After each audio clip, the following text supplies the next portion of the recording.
मुच्यते।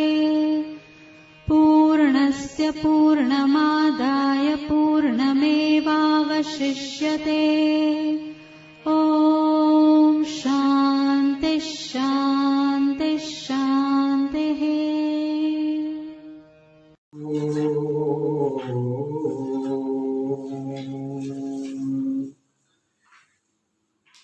भद्रं कर्णेभिः शृणुयाम देवाः। भद्रं पश्येमाक्षभिर्यजत्राः।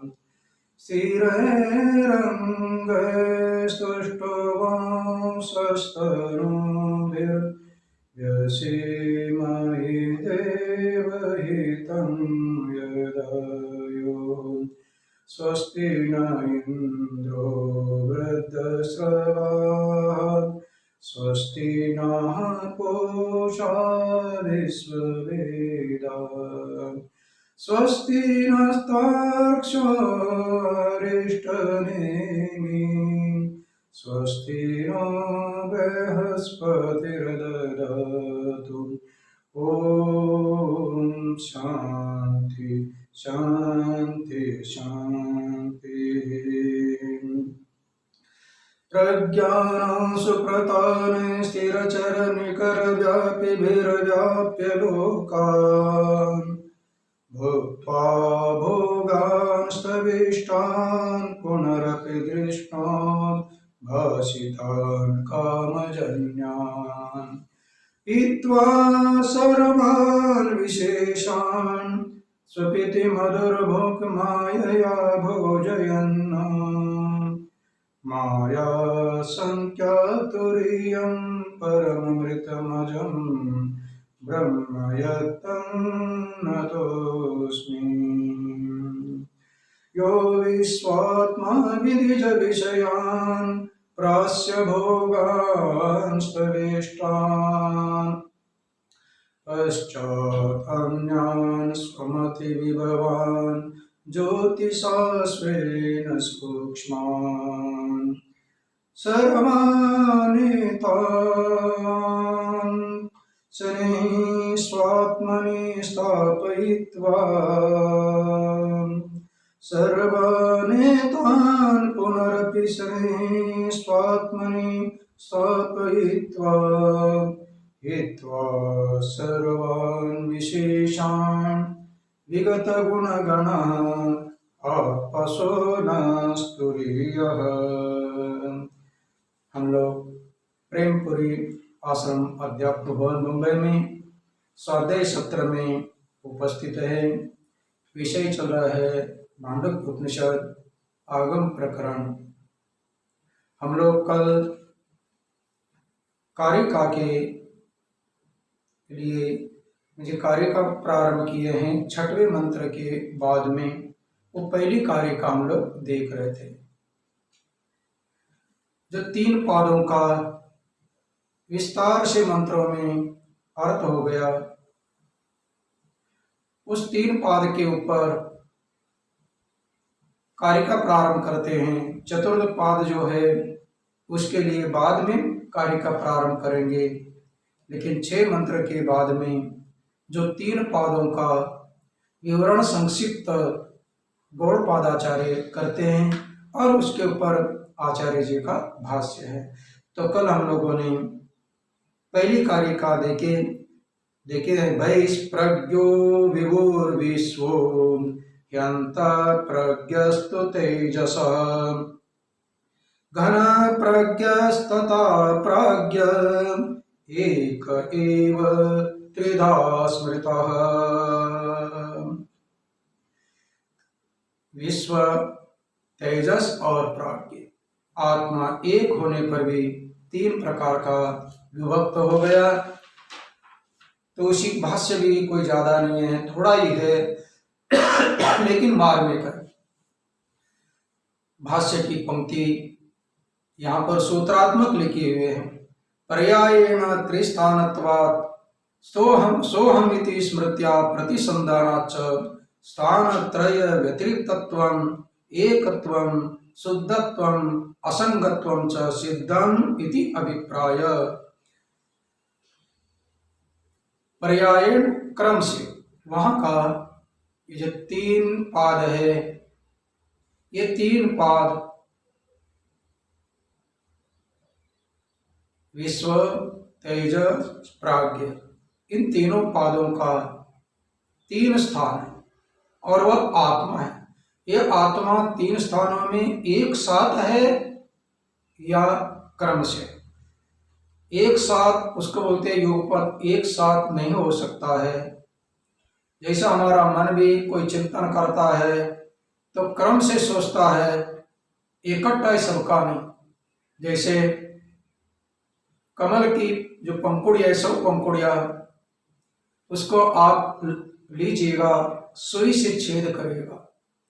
छेद करने पर छेद करने वाला बोलता है कि मैं एक साथ 100 पंखुड़ियों को छेद किया, लेकिन एक साथ नहीं है, बल्कि 100 पंखुड़ियां क्रम से एक के बाद में एक, एक के बाद सूक्ष्म जो क्रम है, सूक्ष्म जो काल है, वो 100 काल लग गए, मैंने 100 क्षण, उतना सूक्ष्म क्षण का रूप में एक एक पहला छेदता गया, फिर आर पार होता गया। इसी प्रकार हम लोग भी इकट्ठा ही कई सोच लेते हैं, ऐसा लगता है, लेकिन नहीं, मन क्रम से सोचता है। इसी प्रकार आत्मा भी 3 स्थान में एक ही समय में नहीं रहता है, क्रम क्रम से रहता है। इसलिए भाष्य में बोल दिया पर्यायेण स्त्री स्थानत्वात्, अर्थात क्रम से 3 स्थान में रहता है और उसी का स्मरण सभी को आता है। मैं जो जागृत अवस्था में था वैसे कि वैसे मैं स्वप्न में भी देख रहा था, और जो मैं स्वप्न में देखता था वही गाढ़ निद्रा में जाके सोया हुआ था। तो इसको बोलते हैं 3 स्थान में गया एक ही आत्मा, लेकिन 3 स्थान में जाने पर भी 3 स्थान से वह असंबद्ध है, 3 स्थान में वह आसक्त होकर रहता नहीं है। उसके लिए बोल दिया कि 3 स्थान से वो कैसा है, विचार करने पर 3 स्थानों से भिन्न भी है। 3 स्थान से भिन्न होता हुआ जो आत्मा है वह एक है। माने 3 स्थान का अर्थ हो गया स्थूल जगत, सूक्ष्म जगत और कारण जगत। क्योंकि 3 शरीर के व्यष्टि के 3 और समष्टि के अधिदैव 3, तो ये पूरा का पूरा 3 प्रकार का जगत हो गया। कारण जगत अलग, कार्य जगत में 2 आते हैं, सूक्ष्म शरीर और स्थूल शरीर, ये कार्य है, और कारण शरीर एक है, अविद्या आत्मा। ये 3 प्रकार का जो जगत, 3 प्रकार का स्थान, उन तीनों में ये आत्मा रहता हुआ तीनों से अलग है और एक ही है और शुद्ध है और असंग है। इनके साथ अंदर रहता हुआ भी नहीं रहता है। जैसे कमल का पत्ता, क्या बोलते हैं, कमल का जो पत्ता है पानी में रहता हुआ भी पानी से हमेशा वो कैसा रहता है, अलिप्त रहता है, पानी से कभी भी प्रभावित होता नहीं है। जैसे हमारा कपड़ा पानी में डालते हैं, एक आध दिन पानी में रख दीजिएगा तो पानी का प्रभाव इस पर हो जाता है, गंध भी मारता है, चिकना भी हो जाएगा, अलग प्रकार का कपड़ा दिखाई देगा। ये पानी ने अपना गुणधर्म इस कपड़े को दे दिया, क्योंकि कपड़े का संग होने के कारण वैसा वो दूसरे को भी बना देता है। इसलिए संसार में अनेक प्रकार के दोष है। इन दोषों इनके साथ यदि हो जाए तो उनके संग आ जाता है। पानी तेरा रंग कैसा, तो पानी बोल देगा भैया मुझे जिसके साथ मिलाओगे वैसा ही मेरे में रंग आता है, मेरा व्यक्तिगत तो कुछ भी नहीं है, लेकिन जिसके साथ मिलाएंगे वैसे आ जाता है। इसी प्रकार ये जो आत्मा है सब के साथ मिल जाता है, सभी के गुण धर्मों को लिया हुआ लगता है, लेकिन वास्तविक देखा जाए तो उनके धर्मों से वो क्या रहता है, असंग रहता है। पद्म पत्र विवांगसा इव, अर्थात इति अभिप्राय। इसका मतलब क्या हो गया, एक ही आत्मा तीनों स्थानों में घूम रहा है। और जो सुषुप्ति अवस्था है ये कारण अवस्था है। कार्य अवस्था का दो का बात करना है। कारण अवस्था में प्राज्ञ है, प्राज्ञ कोई ईश्वर बनता है और उसी ईश्वर को सर्वज्ञ, अंतर्यामी अनेक विशेषण दिए। तो कारण अवस्था में कारण शरीर का, सूक्ष्म शरीर का अपना सुषुप्ति में जो प्राज्ञ है वही ईश्वर भी है। तो दो कार्य, जो कार्य रूपी जो अवस्था है उनका वाद करना है। जगत स्थूल दिखाई देता है, एक जागृत अवस्था, और जो सूक्ष्म शरीर है स्वप्न अवस्था। इन दोनों के दोनों को बाध कर देना है। क्यों बाध कर देना है, देखिएगा, जो जागते समय जागृत अवस्था ही सत्य लगती है, किसी को भी जागृत अवस्था झूठी लगती नहीं है। जब स्वप्न में जाता है तो स्वप्न अवस्था में जाने पर स्वप्न ही सत्य लगता है। इसका मतलब स्वप्न जब होता है तो बाहर की जगत से कोई लेना देना नहीं है। और गाढ़ निद्रा में जाता है, कारण अवस्था में जाता है, तो ना बाहर का जगत है ना भीतर का जगत है, दोनों के दोनों समाप्त होते, बाद होते। लेकिन जागृत अवस्था में स्वप्न का बाद है और स्वप्न अवस्था में जागृत का बाद है। एक दूसरे को परस्पर विरोध है। जागते समय कोई नहीं बोलते हैं कि मैं स्वप्न देखा, क्योंकि स्वप्न का कोई लेना देना नहीं। और स्वप्न अवस्था में जागृत अवस्था के पदार्थों से कोई लेना देना नहीं है। अपने अपने अवस्था में ये अपने अपने अवस्था ही सत्य दिखाई देती है। लेकिन जब दूसरी एक स्वप्न अवस्था सत्य दिखाई देती है तो जागृत अवस्था बाधित हो गई, अर्थात ना के बराबर हो गई। होते हुए भी उसका कोई लेना देना नहीं है। जब जागृत में आता है तो स्वप्न अवस्था कट जाती है। इसी प्रकार इन दोनों अवस्थाओं का बाध करके अपने स्वरूप में स्थित हो जाता है। उसी को यहाँ पर असंग बोला जाता है। कैसे, तो कहीं उदाहरण देते हैं, सुंद उपसुंद दो भाई का उदाहरण देते हैं। ये ब्रह्मा जी ने अपना इनको वरदान दिया था। सुंद उपसुंद दो राक्षस है, महान बड़े राक्षस। दोनों ने तप किया। तप करने के बाद में ब्रह्मदेव जी प्रसन्न हो गए। क्या चाहिए, तो बोलते हमें अमरता चाहिए। बोले अमरता तो मैं दे नहीं सकता हूं, और कुछ मांग लेना। तो दोनों ने विचार किया कि हम दोनों भाई इतनी प्रेमी हैं कि कभी आपस में झगड़ा नहीं करेंगे, कभी मारामारी कर नहीं सकते, इतना प्रेम है। तो ब्रह्मा जी को ये मांग लिया जाए कि आपस में मरेंगे तो ही हम लोग मरेंगे, अन्यथा मरेंगे नहीं, अन्यथा हम अमर हो जाएंगे। यदि आपस में भाई भाई में मारा मारी ना हो तो हम लोग अमर हो जाएंगे। ये वरदान देने के लिए बोल दिया, तो तथास्तु बोल दिया। अब ये दोनों को लगा कि हम लोग प्रेमी हैं, हमें कोई मारने वाला नहीं है। अमर होकर देवताओं के ऊपर अत्याचार करने लगे। फिर विष्णु भगवान की ये सब अपना ये देखते हैं कि वो क्या करना चाहिए, क्या बोलते हैं, व्यवस्था करने का काम विष्णु भगवान का है, वो तो निर्माण करने का काम ब्रह्मा जी का है। लेकिन खिलाना पिलाना देखभाल करना व्यवस्था करना, ये व्यवस्थापन का तो काम विष्णु जी का है। तो इन्होंने भी इन दोनों की व्यवस्थापन के लिए तिलोत्तमा अप्सरा को भेज दिया। दोनों ने देखकर उसके ऊपर आसक्त हो गए। उन्होंने कहा देखो,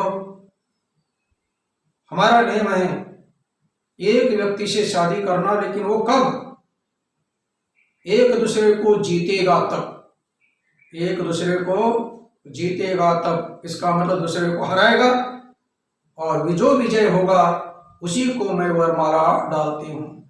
अब दोनों भाई को भी प्राप्त करने की इच्छा है तिलोत्तमा को, तो दोनों भाई ने विचार किया कि इसको प्राप्त करना है, मुझे प्राप्त करना है, मुझे प्राप्त करना है। तो जो है प्राप्त करना है तो एक दूसरों के ऊपर क्या करना पड़ेगा, विजय हासिल करना पड़ेगा।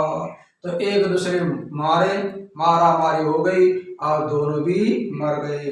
पहले दोनों भी लगता था कि हम अविजय है, इसी प्रकार जागृत अवस्था भी लगती है अपने को कि मैं सत्य हूँ, स्वप्न अवस्था को लगता है कि मैं सत्य हूँ। लेकिन ये दोनों के दोनों परस्पर बात करने के बाद में जो कारण अवस्था में जो प्राज्ञ है वही ईश्वर रहता है और वही असंग है। अब वो असंग का अर्थ कैसा असंग, इस संसार में आत्मा रहता हुआ भी असंग कैसा रहेगा।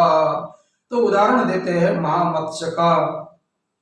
तद यथा महामत्स्य उभे कूले अनुसंचरति पूर्वं च अपरं च एवमेव अयं पुरुषः एतौ उभौ अन्तौ अनुसंचरति स्वप्नान्तं च बुद्धान्तं च। स्वप्नांत और बुद्धांत, स्वप्न में और जागृत अवस्था में, दोनों अवस्था में विचरण कर रहा है कौन, अयम पुरुष। एतौ उभौ, दो कुल में अर्थात दोनों अवस्था में अनुसरण करता रहता है। कैसा, तो महामत्स्य का उदाहरण दिया। महामत्स्य उभे कुले अनुसंचरति, कुल का अर्थ होता है नदी का किनारा। नदी के किनारे को संस्कृत में कुल बोल देते हैं। संस्कृत में जो बड़े बड़े तिमंगल आदि मछली होते हैं, बोलते हैं कि मकान की तरह बड़े बड़े होते हैं। पहले जहाजों को उलट देते थे, अब जहाजों के सामने हथियार लगे रहते होते। तो इतनी बड़ी बड़ी मछलियां हैं। ये मछलियां बड़े बड़े जो नदियां रहती है, उस नदियों में कितना भी तेज ऊपर से पानी आता जाए तभी भी वो पानी की धार काटते हुए विरुद्ध दिशा में भी जाएगा वो मछली, और इस किनारे से वो किनारे भी जाएगी, बीच में भी रहेगी, दोनों किनारे में भी रहेगी, बीच में भी रहेगी। इसका मतलब पल्ले पार किनारे में थोड़ा देर रहेगी और बाद में वहां से निकलेगी, बीच में आएगी। अब बीच में से निकलेगी और इस किनारे में लगेगी। इसका मतलब तीन जगह पे वह जाती रहती है, लेकिन तीन जगह में किसी प्रकार का उसका क्या नहीं है, संबंध वास्तविक नहीं है, कहीं पर भी अटकती नहीं है। तीनों स्थान में अर्थात वो मछली नदी के उस किनारे में भी जाएगी, इस किनारे में भी जाएगी, बीच में भी स्थित होगी, तभी भी उस तीनों जगह से अतिरिक्त है, एक है। इसी प्रकार ये आत्मा भी चाहे स्वप्न अवस्था में रहे या जागृत अवस्था में घूमता रहे, किसी भी अवस्था में रहे, लेकिन वहां उस अवस्था से कभी भी आसक्त नहीं होता है, उससे अतिरिक्त होता है। ये महामत्स्य के तरह उसी का यह हिंदी गोरखपुर वाले ने 38 में अपना हिंदी में लिखा। जिस प्रकार किसी नदी में रहने वाला कोई बलवान मत्स्य उसके प्रभाव से विचलित न होकर, क्योंकि नदी में है तो नदी के प्रभाव से विचलित न होता हुआ दोनों तट पर आता जाता रहता है। भयंकर नदी की बाढ़ भी आ जाए तभी भी वो दोनों किनारे पर आराम के साथ आता जाता रहता है, किंतु उन तटों से पृथक होने के कारण उनके गुण दोषों से युक्त नहीं होता है। जो तटों के गुण दोष क्या है, गुण दोष ये कोई कीचड़ रहेगा, किनारे पर पानी गंदा भी रहता है, कीचड़ भी रहता है, कुछ और भी कोई मिट्टी रहेगी, चाहे रेत हो, कोई भी हो, उन गुण दोषों से कोई भी मछली का स्पर्श होता नहीं है। तथा और एक उदाहरण देते हैं, जिस प्रकार बड़ा जो बाज पक्षी आदि रहता है आकाश में स्वच्छंद से उड़ता रहता है, जितनी उसकी गति है उतना उड़ता रहता है, इसी प्रकार स्वप्न और जागृत दोनों अवस्थाओं में संचरण करने वाला आत्मा एक है। कोई जागृत में जाता है तो जागृत को छोड़कर स्वप्न में आता है, स्वप्न को छोड़कर जागृत आता है। इसका मतलब है एक दूसरों से अपना उधर जाता है तो उसका बाद हो गया, उधर जाता है तो उसका बाद हो गया, और स्वयं अलग रहता है, इसलिए उसको असंग शुद्ध ऐसा मानना उचित है। महामत्स्यादि दृष्टांत श्रुते है, इस दृष्टांत के माध्यम से यह सत्य होता है कि आत्मा तीनों अवस्थाओं में तीन नामों को प्राप्त होता हुआ उन तीन अवस्थाओं से कोई लेना देना नहीं है। इसी प्रकार ये जो आत्मा अपने कार्यकरण संगात में रहता है, कार्यकरण के संगात बाहर इधर उधर देखता है, सब तरफ देखने पर भी कहीं किसी से भी आसक्त होता नहीं है। अब दूसरी कारिका के लिए बोलते हैं विश्वादि की विभिन्न स्थान।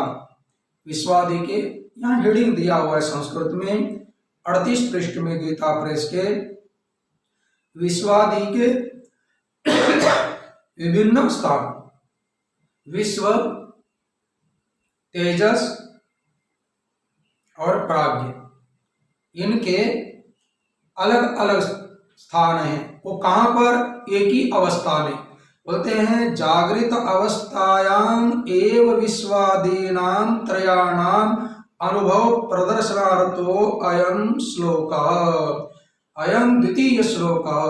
ये द्वितीय श्लोक किसके लिए आया है? जागृत अवस्थायाम एवं, जागृत अवस्था में ही विश्वादीनाम, विश्व, तेजस, प्राज्ञ तीनों का त्रयाणाम अनुभव प्रदर्शनार्थम, माने एक ही जागृत अवस्था में कभी विश्व है, कभी तेजस है, कभी प्राज्ञ है, ये दिखाने के लिए ये दूसरा श्लोक माने दूसरी कारिका है। दक्षिणाक्षे मुखे विश्वो मनस्यन्तस्तु तेजसः आकाशे च हृदि प्राज्ञस् त्रिधा देहे व्यवस्थितः। दक्षिणाक्षी मुखे विश्वो मनस्यन्तस्तु तेजसः आकाशे च हृदि प्राज्ञस् त्रिधा देहे व्यवस्थितः। अब इस दूसरी कारिका में एक जागृत अवस्था में तीनों अभिमानी रहते हैं, तीनों अवस्थाएं एक ही में रहती है, एक शरीर में रहते हैं, ये तो ठीक है, एक ही शरीर में कारण शरीर भी है, सूक्ष्म शरीर भी है और स्थूल शरीर भी है, तो ये तीन एक शरीर में जैसे है, इसी प्रकार जागृत अवस्था में तीनों की तीनों अवस्थाएं आ जाती है। इसका मतलब है आप लोग कभी श्रवण करते हैं, बैठे बैठे सुनते सुनते झपकी भी लग जाती है, कभी दूसरा भी कुछ सोच सकते हैं, मतलब एक ही अवस्था में कभी कभी टीवी में आदि सुनते सुनते ही ये तीनों की तीनों अवस्था जागृत अवस्था में ही अनुभव कर लेते हैं, उसका यहाँ पर निर्देशन करते हैं। अब ये तीनों के तीनों कहाँ रहते हैं, उसके लिए बोलते हैं दक्षिणाक्षी मुखे विश्व। जो विश्व है जागृत अभिमानी, वह दक्षिण अक्षी माने नेत्र में, मुखे का अर्थ है द्वार में, गोलक में, अर्थात जो विश्व का, यद्यपि रहता है विश्व का अर्थ है कि आत्मा, जागृत अवस्था का अभिमानी आत्मा, व्यष्टि आत्मा, समष्टि वैश्वानर बनता है, विराट बनता है, लेकिन जागृत का अभिमानी जो विश्व है वह आत्मा यद्यपि रहता पूरे के पूरे शरीर में, लेकिन रहने पर भी विशेष एक जगह पे माना जाता है, वो है दक्षिणाक्षी मुखे, अर्थात दाहिने आंखों में निवास करता है। मुखे का अर्थ है द्वार है, निवास है, वहां रहता है। मनस्यन्तस्तु तेजसः, मनसी अंतः, मन के भीतर कौन रहता है? तेजस। जो सूक्ष्म शरीर है, सूक्ष्म शरीर का अभिमानी तेजस है, और वहाँ स्वप्न अवस्था है, उस स्वप्न अवस्था का सूक्ष्म शरीर का अभिमानी तेजस, उसका निवास स्थान कहाँ है? बोलते मनसी अंतः, मनसी सप्तमी है, अंत भीतर है, मन के भीतर। आकाशे च हृदि प्राज्ञ, जो आत्मा का तीसरा पाद है उसका नाम है प्राज्ञ, और कारण शरीर सुषुप्ति अवस्था का वह अभिमानी है, उसका निवास स्थान कहाँ है? हृदय आकाशे, जो हृदय में आकाश है, उस हृदय रूपी आकाश में प्राज्ञ निवास करता है। देहे त्रिधा व्यवस्थिता, इस देह में 3 प्रकार की व्यवस्था की गई है। एक ही आत्मा 3 जगह पे निवास करने पर 3 उनको नाम भी अलग अलग है। यद्यपि पूरे के पूरे वहाँ शरीर में बोला जाता है, अवस्था को बोलते जागृत अवस्था का अभिमानी विश्व, और स्वप्न अवस्था का अभिमानी तेजस, सुषुप्ति अवस्था का अभिमानी प्राज्ञ, ऐसा बोल दिया। लेकिन भैया इस शरीर में तीनों के तीनों निवास करते हैं, तो निवास करने का विशेष स्थान है क्या? नहीं बताइए।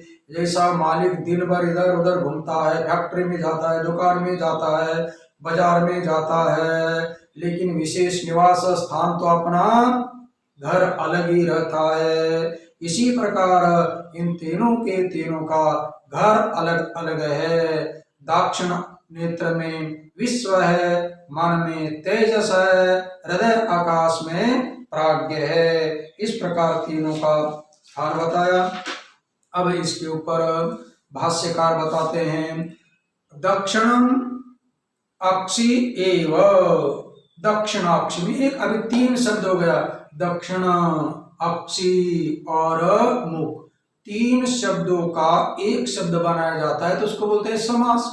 तो समास से पहले एक एक को अलग अलग बोलते हैं। दक्षिणम अक्षी एव अर्थात दक्षिण माने दाहिना नेत्र, और नेत्र माने नेत्र, दक्षिण माने दक्षिण, और नेत्र अक्षी माने नेत्र, माने दक्षिण नेत्र ही क्या है? मुखम, मुखम माने द्वारम, अर्थात दाहिना आंख ही मुख है, द्वार है, निवास स्थान है।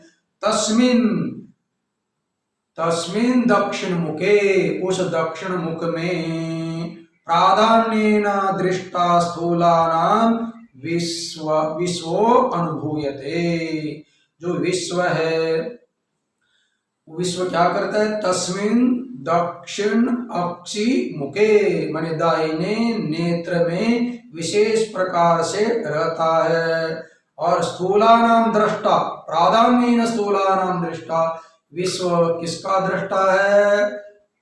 किसका अभिमानी है? तो स्थूल पदार्थों का वो देखने वाला है, प्रधान रूप से रहता है आंख में और देखता है बाहर के स्थूल पदार्थों को।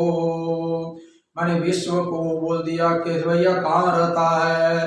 तो दाहिने आंख में रहता है। और करता क्या है? अरे बाहर के जितने भी स्थूल पदार्थ है उनका वो दृष्टा है, साक्षी है, देखता रहता है, इस प्रकार का अनुभव होता है।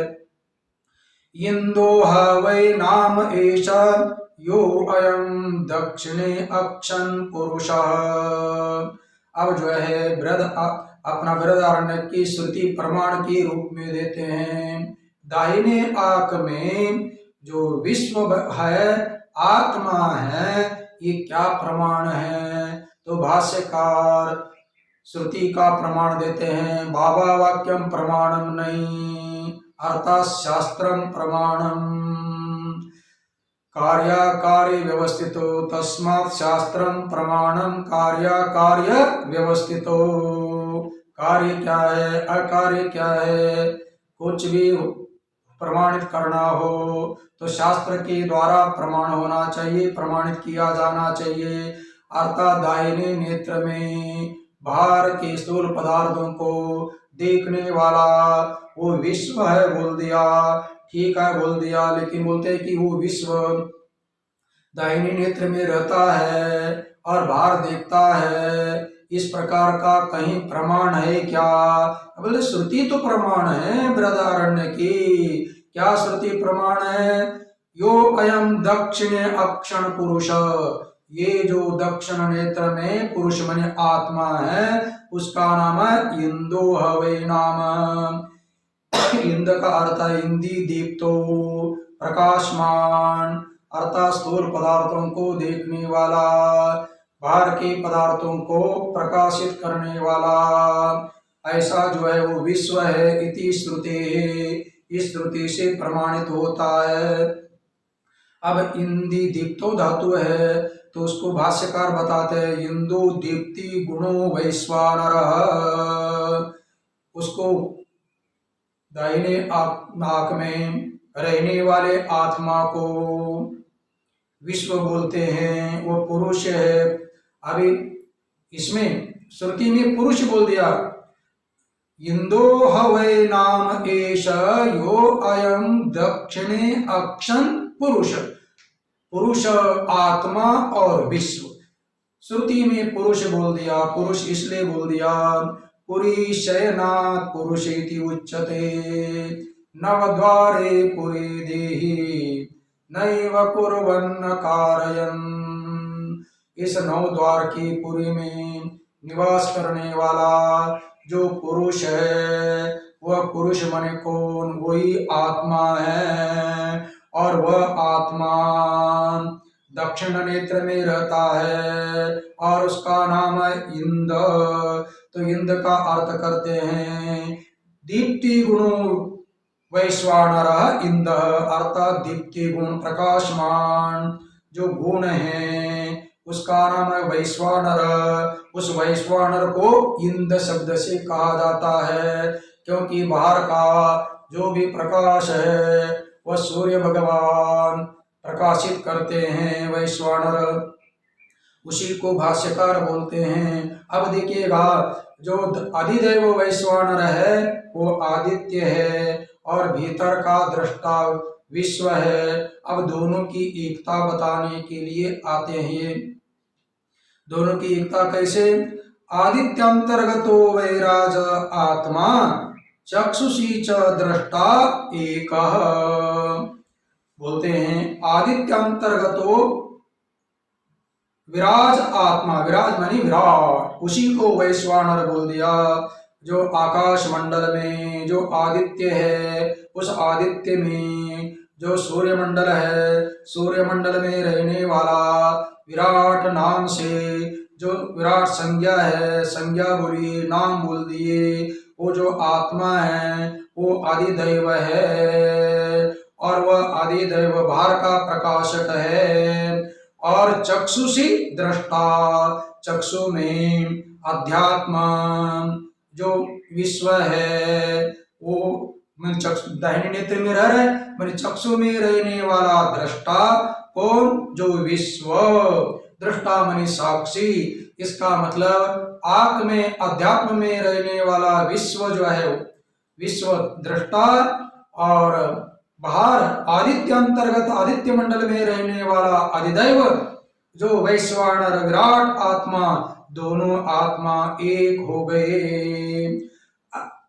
क्योंकि जो व्यष्टि है वही समष्टि है। इसका मतलब यही है कि यहाँ जो चक्षु में आध्यात्म रूपी जो विश्व है वही विश्व जो विराट संज्ञक आदित्य मंडल में रहता है, वे दोनों की एकता है, दोनों में कोई अंतर नहीं है। अब जो देखिएगा एक बाहर का अधिदैव बोलने पर तीनों के तीनों आ जाते हैं, एक जो है दूसरे के उपलक्षण होते हैं। यहाँ विश्व बोलते ही वैश्वानर और तेजस बोलते ही हिरण्यगर्भ, बोले या न बोले एक के अनुसार सभी आ जाते हैं समष्टि। इस प्रकार अब शंका उठाते हैं जो बाहर आदित्य मंडल में रहा जो विराट आत्मा, फिर वही सूक्ष्म का अभिमानी हिरण्यगर्भ। अब ये व्यष्टि और समष्टि दोनों में भेद है। भाष्यकार ये बताने शंका उठा रहे हैं पूर्व पक्ष के द्वारा कि बाहर का अधिदैव और भीतर का अध्यात्म दोनों एक हैं, ये प्रमाणित करते हैं श्रुतियों के द्वारा आचार्य। लेकिन पूर्व पक्ष शंका उठाता है कि दोनों एक हो नहीं सकते हैं। अरे कहाँ आदित्य मंडल अंतर्गत अधिदैव, कहा नेत्र में रहने वाला, इस छोटे से स्थान में रहने वाला, दोनों की बराबरी कैसी हो सकती है? इस प्रकार पूर्व पक्ष हो सकता होता है। अब पूर्व पक्ष उठाता है, ननु अन्यो हिरण्यगर्भः क्षत्रज्ञो दक्षिणे अक्षिण्योर नियंता दृष्टा च अन्यो देह स्वामी। ननु अन्यः हिरण्यगर्भ क्षेत्रज्ञः दक्षिणे अक्षिणोः नियंता दृष्टा च अन्यः देह स्वामी। अब पूर्व पक्ष अधिदैव और अध्यात्म इन दोनों का भेद है, दोनों की एकता नहीं है, दोनों में ऐक्य नहीं है, दोनों भिन्न भिन्न है। क्योंकि एक अधिदैव विराट बहुत व्यापक है और अध्यात्म भीतर परिचिन्न है। तो कहाँ परिचिन्न कहाँ व्यापक, दोनों की एकता नहीं हो सकती है। इस प्रकार पूर्व पक्ष की शंका है, स्वाभाविक भी है।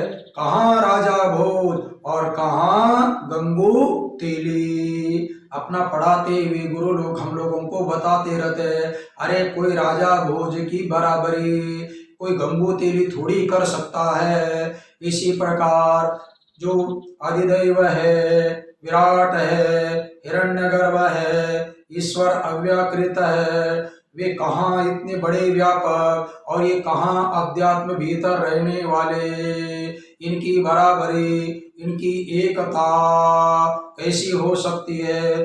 बिल्कुल नहीं हो सकती है। ऊपर की दृष्टि से देखा जाए, स्थूल दृष्टि से देखा जाए तो ये पूर्व पक्ष का कहना बिल्कुल उचित है। स्थूल दृष्टि से देखा जाए तो बराबरी है। ये बोलते हैं अन्य हिरण्यगर्भ, अरे भाई हिरण्यगर्भ जो विश्व का नियंता है वो तो अपना अन्य है, माने जो भीतर रहने वाला जो अध्यात्म है उस अध्यात्म से तो वो भिन्न है, अन्य है। और भीतर कौन है? अक्षिणी, माने अक्षिणी का अर्थ है दक्षिणे अक्षिणी, दक्षिणे सप्तमी, अक्षिणी सप्तमी। जैसे दक्षिणे अक्षिणी माने दक्षिण नेत्र में अधिष्ठान है ना, रामे माने राम में, या अक्षिणी भी सप्तमी है तो इसका मतलब है दक्षिण नेत्र में जो स्थित कौन? अक्षिणोः नियंता, नेत्र इंद्रियों का जो नियंता है वह नियंता कौन है? वो नियंता देह स्वामी है, क्षेत्रज्ञ है और हिरण्यगर्भ से भिन्न है। देखिए बाहर हिरण्यगर्भ विराट है, व्यापक है और भीतर दक्षिण नेत्र में रहने वाला, नेत्र का नियंत्रण करने वाला जो दृष्टा है, विश्व है, साक्षी है, वो क्षेत्रज्ञ है, देह का स्वामी है। मैंने भीतर के लिए दृष्टांत अपना क्या नाम दिया, वो क्षेत्रज्ञ है। क्षेत्रं जानाति इति क्षेत्रज्ञ, इदं शरीरं कौन्तेय क्षेत्रमित्यभिधीयते। ये कौन्तेय एक क्षेत्र है और एक क्षेत्र को जानने वाला जो जीवात्मा है उसका नाम क्षेत्रज्ञ है। और वही जीवात्मा, वही विश्व दक्षिण नेत्र में बैठकर इस आंखों का नियंता बनता है। वो दृष्टा भी विश्व बनता है, क्षेत्रज्ञ भी है, नियंता भी है, भीतर दृष्टा भी है और इस देह का स्वामी है। तो अध्यात्म के लिए क्षेत्रज्ञ बोल दिया और आंखों का नियंता, दृष्टा, साक्षी, देह का स्वामी, चार चार विशेषण दे दिया।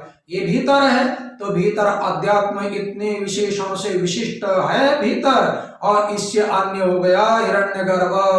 दोनों की एकता हो नहीं सकती है, क्योंकि यहाँ पर पूर्व में श्रुति के माध्यम से यही सिद्ध किया था, जो वैश्वानर यहाँ है, जो वैश्वानर विराट है वही अपना विश्व है, जो विश्व है वही विराट है, जो विराट है वही अपना विश्व है। इस प्रकार बोला था। इसी प्रकार विराट को हिरण्यगर्भ आ जाएगा और यहाँ पर नेत्र में रहने वाला अध्यात्मा विश्व हो जाएगा। उसी विश्व को देह का स्वामी बोल दिया, दृष्टा बोल दिया, क्षेत्रज्ञ बोल दिया।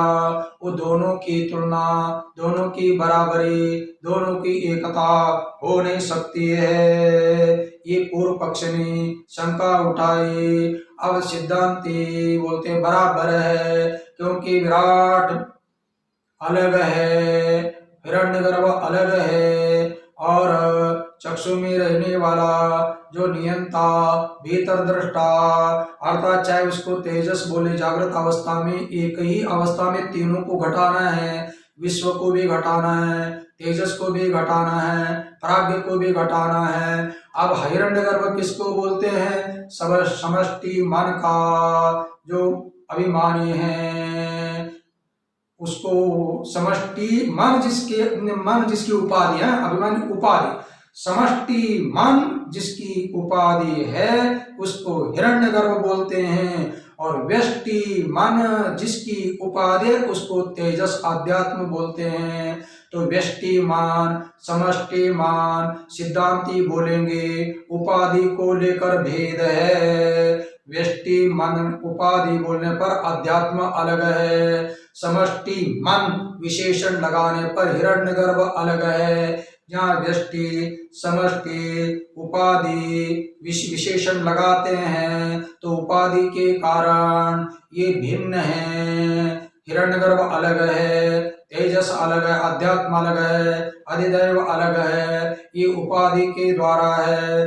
लेकिन हम उपाधि का ऐक्य नहीं करते हैं। उपाधि जो है जाने दीजिएगा जड़, जो उपहित है, उपहित जो चैतन्य है अर्थात भीतर का अध्यात्म चैतन्य, अर्थात चैतन्य जीवात्म चैतन्य, बाहर का जो हिरण्यगर्भ का चैतन्य है, इन चैतन्य की एकता होने में, उपहित की एकता होने में कोई आपत्ति नहीं है। जैसे घट के भीतर रहने वाला आकाश अलग है, बाहर एक बड़ा बंगला बनाया, बंगले में रहने वाला आकाश अलग है, बंगला भी टूट गया और घट भी टूट गया, तो अभी घट में रहने वाला आकाश और बंगले में रहने वाला आकाश महाकाश की है। उपाधि के कारण घट आकाश, मठ आकाश, जल आकाश, मेघाकाश, चार प्रकार के आकाशों का वर्णन प्रक्रिया ग्रंथों में आता है।